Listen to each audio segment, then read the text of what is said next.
ပတ်သက်လာရင်ယူလိုပိုင်းဖြစ်ကြတာမျိုးအကျဉ်းအပူလိုဟာနာချင်းစရာ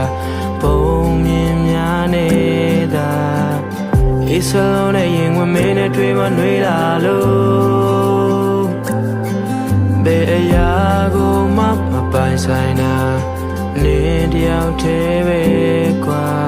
ရုပ်ရဲ့ချစ်ဖို့မဲဝင်လာ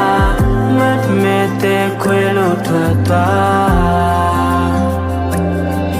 ငါမရှိပဲခွဲလို့ခဲ့